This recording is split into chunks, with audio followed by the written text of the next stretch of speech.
Yan mga idol, mga master, Hyundai Santa Fe. Ito po yung mga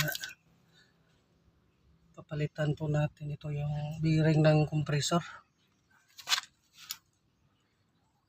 May kunting ingay. At tinanggal po natin ito lahat yung kanyang mga bolt.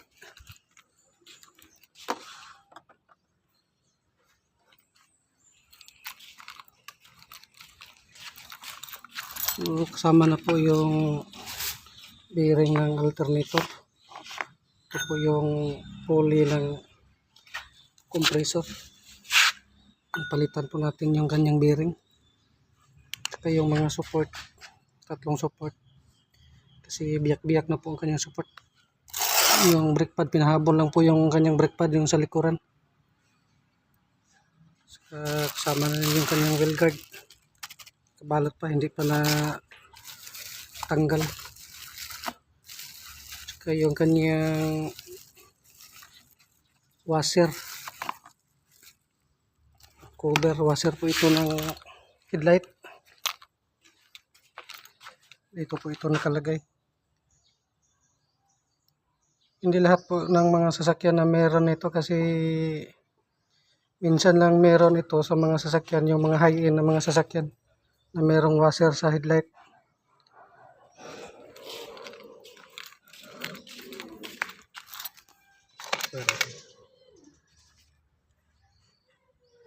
Saka ito naman, pag sira na to,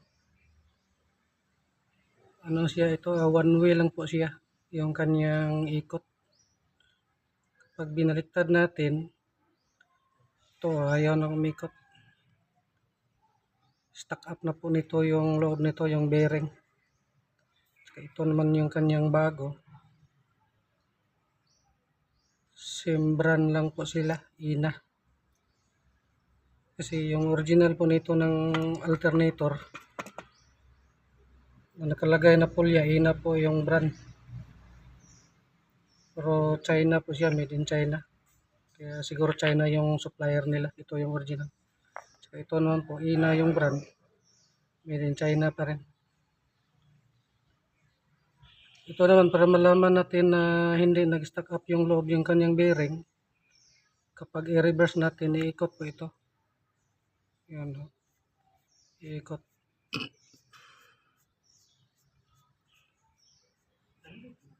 So ito, stack up na po ito. Kahit anong galaw-galaw pa natin pag ni-reverse, hindi na iikot. Ito naman, i-reverse natin, iikot. So, sabay sa ikot ng makina, ano po ito, sasabay po ito. Parang one way lang po siya.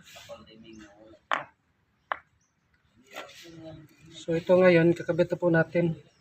Hindi na po kailangan itong higpitan ng ano.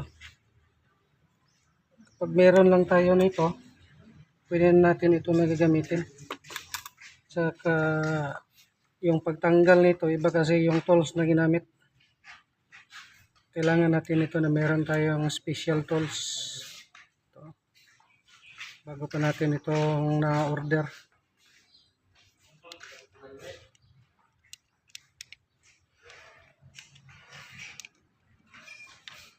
So, ganun lang yung kanyang pagkabit.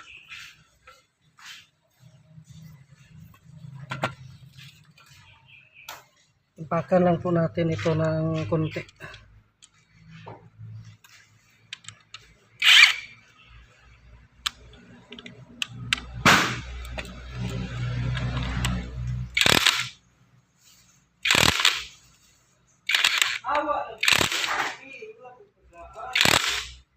Yan. Okay. Kasi hindi naman ito matatanggal kasi sabay po sa ikot ito ng makina.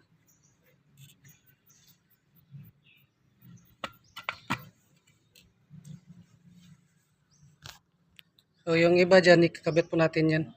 Ito yung una nating ikakabit. Yung alternator. Saka sunod natin yung kanyang pulya. Saka mga belt. Ito yung kanyang luma. Yung bago kanina, nakabit na po natin. May biyak na siya pero hindi masyado. Yung grabing sira niya na support, yung itong sa harapan. Ito, kita natin ito mga idol, mga master. Wala na to. Parang paggiwang-giwang lang. Kaya ito naman yung bagong kasabit natin. So, matigas kasi, hindi magalaw. Kaya ito, wala na. So, kakabit na po natin ito.